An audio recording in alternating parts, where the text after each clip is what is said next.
Hello बच्चों, आज की क्लास में हम स्टार्ट करने वाले हैं व्यष्टि अर्थशास्त्र का फर्स्ट चैप्टर जिसका नाम है प्रस्तावना, उसका पार्ट नंबर 6। ऑलरेडी इस चैप्टर के ऊपर 5 पार्ट्स में आपके लिए अपलोड कर चुका हूं। अगर आपने वो नहीं देखा वो भी देख लेना, कई सारे इंपॉर्टेंट कंसेप्ट हम वहां पर कवर कर चुके हैं।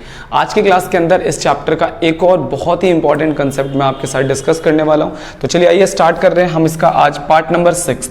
और पार्ट नंबर 6 इस चैप्टर का बहुत ही इंपॉर्टेंट होने वाला है, क्योंकि आज की क्लास में हम सीखने वाले हैं सकारात्मक अर्थशास्त्र क्या होता है तथा आदर्शात्मक अर्थशास्त्र क्या होता है।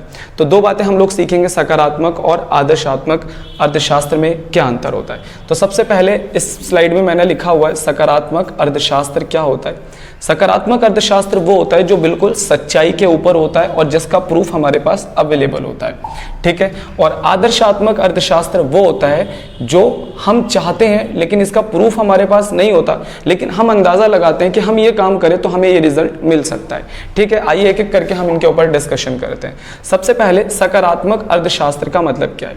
सकारात्मक अर्थशास्त्र की अवधारणा क्या है, क्या था और क्या संभावना है, यानी स्थिति को देखते हुए क्या संभावना है, इन सिद्धांतों पर आधारित है। मैं आपको एक एग्जांपल देकर आपको इसे क्लियर करने की कोशिश करता हूं। भारत की पॉपुलेशन जब से भारत आजाद हुआ है लगातार तेजी से बढ़ती जा रही है, तो ये बात तो डिनाई कोई नहीं कर सकता।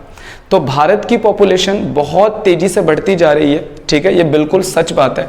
अगर कोई इकोनॉमिस्ट ये स्टेज पर आके कहता है या कोई स्टूडेंट ये कहता है कि इंडिया की पॉपुलेशन आज़ादी के बाद से लगातार तेजी से बढ़ती गई है, तो इस बात को कोई डिनाई नहीं कर सकता। और अगर वो डिनाई भी करता है तो हम उसको प्रूफ दे सकते हैं, हम उसको आंकड़े दिखा सकते हैं कि भाई 1947 में भारत की आबादी इतनी थी, 1990 में देखो इतनी है, 2000 में इतनी है, 2010 में इतनी थी और 2023 के अंदर इतनी है।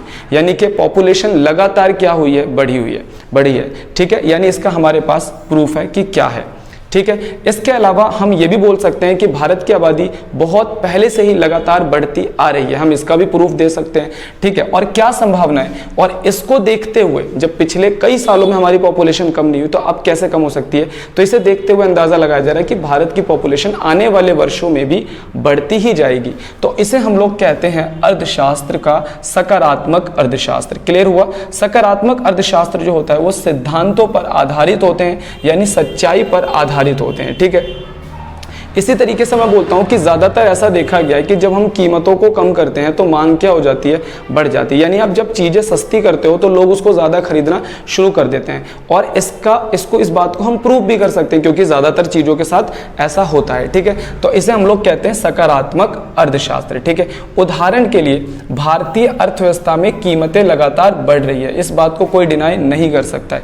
इंडिया के अंदर चीजों के रेट बहुत तेजी से बढ़ रहे हैं। अगर कोई इंसान आता है कि बोलता है कि भारत के अंदर चीजों के रेट बहुत तेजी से बढ़ रहे हैं, तो अगर कोई बंदा उसकी बात नहीं मानता तो वो प्रूफ भी कर सकता है। भारत सरकार के बहुत सारे आंकड़े हैं, प्राइवेट इंस्टीट्यूशंस बहुत सारे हैं जिनके आंकड़े हैं जो बता रहे हैं कि खाने पीने की चीजों को लेकर, उपभोक्ता वस्तुओं को लेकर, आरामदायक वस्तुएं, सारी चीजों के रेट लगातार क्या होते जा रहे हैं, बढ़ते जा रहे हैं, ठीक है। और हमारी अर्थव्यवस्था में आय की, यहाँ पर आय लिखना था, हमारी अर्थव्यवस्था में आय की असमानताएं बढ़ती जा रही है। यानी कि अमीर लोगों की इनकम बढ़ती जा रही है और गरीब लोगों की इनकम या तो ठहरी हुई है या फिर वो इतनी तेजी से नहीं बढ़ रही, जिस वजह से अमीर और गरीब का भेदभाव बढ़ता जा रहा था। तो मैंने दो बातें बताई कि सकारात्मक अर्थशास्त्र क्या होता है, जो सच्चाई पर आधारित होता है, जो बताता है कि हमारे देश में क्या है, क्या था और क्या संभावित है, और हम इसका प्रूफ भी दे सकते हैं। ये सच्चाई पर आधारित होता है। भारतीय अर्थव्यवस्था में जैसे कीमतें बढ़ रही हैं और हमारे आय में असमानताएं बढ़ती जा रही हैं। पहले मैं ये दो बातें आपको आदर्शात्मक से भी क्लियर करता हूं, तब आपको थोड़ा सा ज्यादा क्लियर होगा, फिर दो बातें और समझ लेंगे। हम आ जाते हैं आदर्शात्मक अर्थशास्त्र क्या कहता है। यह बताता है कि क्या होना चाहिए, बस ये बात आपको समझनी है, क्या होना चाहिए। देखो, हमारे देश में कीमतें तो बहुत तेजी से बढ़ रही है। आप XYZ किसी भी इकोनॉमिस्ट को लेकर आओ, ठीक है, मान के चलो 5 इकोनॉमिस्ट हैं, पांचों से पूछोगे कि भाई अर्थव्यवस्था में क्या हो रहा है, तो बोलेंगे अर्थव्यवस्था में कीमतें बढ़ रही हैं, बेरोजगारी का स्तर थोड़ा बढ़ रहा है, आय में असमानताएं बढ़ रही है। और अगर पांचों से बोलोगे ना प्रूफ करो, तो वो प्रूफ भी कर देंगे, क्योंकि इंडियन गवर्नमेंट के बहुत सारे डाटा ये बात कह रहे हैं, प्राइवेट इंस्टीट्यूशंस के डाटा ये बात कह रहे हैं, सारे लोग ये डाटा की बात कह रहे हैं और ये बात प्रूफ भी हो जाएगी। लेकिन अगर मैं उनसे पूछता हूं कि सर ठीक है, हमारे देश में बेरोजगारी बहुत तेजी से बढ़ती जा रही है, तो बेरोजगारी हटाने के सर कुछ टिप्स बता दो। मैंने उन 5 लोगों से बोला, 5 इकोनॉमिस्ट से बोला। तो अब वो जो 5 इकोनॉमिस्ट का आंसर है ना, वो हमेशा याद रखना अलग अलग हो सकता है। एक बंदा बोलता है कि भाई बेरोजगारी हटाने के ये तरीके हो सकते हैं कि आप प्रोडक्शन को बढ़ा दो, है ना, और भारत के अंदर क्या कर दो, थोड़ा सा टैक्सेशन जो है, टैक्स जो है वो क्या कर दो, कम कर दो, प्रोडक्शन को तेज कर दो, और भारत सरकार को बहुत सारी योजनाएं बनानी चाहिए। मतलब इस तरह की कुछ बातें वो बता सकता है। दूसरा बंदा जो है वो कुछ और इसी से मिलता जुलता बता सकता है। तीसरा बंदा कुछ और टिप्स दे देता है। चौथा बंदा बोल सकता है कि भाई बेरोजगारी कम करना है, पॉपुलेशन को तेजी से कम करना शुरू करो, भारत की पॉपुलेशन कम होनी चाहिए। फिर बोलता है बेरोजगारी को कम करना है तो हमें कुछ नए देशों के साथ अच्छे रिलेशंस बनाने चाहिए ताकि हमारे देश में नई फैक्ट्री और कारखाने। यानी कि कुल मिलाकर बात यह है कि सारे लोग ये तो मानते हैं कि देश में बहुत भारी बेरोजगारी है, सबका आंसर सेम है। तो ये क्या है हमारे लिए, ये था हमारे लिए सकारात्मक, जो बिल्कुल सच है कि बेरोजगारी बढ़ती जा रही है, आय की असमानता बढ़ती जा रही है, ये बिल्कुल सच बात है, ये है आदर्श, ये हम बोल सकते हैं सकारात्मक। लेकिन 5 इकोनॉमिस्ट से आपने पूछा कि बेरोजगारी हटाने का क्या तरीका है, तो पांचों के आंसर्स कुछ कुछ डिफरेंस है। यानी कि वो जो पांचों है ना, अपनी अपनी राय प्रकट कर रहे हैं, अपने अपने सजेशंस दे रहे हैं, आपको ये समझना होगा। तो इसे हम लोग कह देते हैं आदर्शात्मक।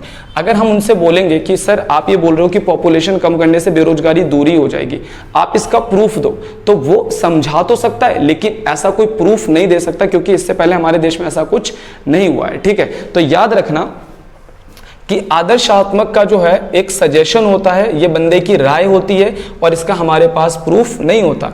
या फिर इसमें बताया जाता है कि आर्थिक समस्याएं किस प्रकार से हल की जानी चाहिए। क्लियर होती है बात, इसे हम लोग कहते हैं आदर्शात्मक।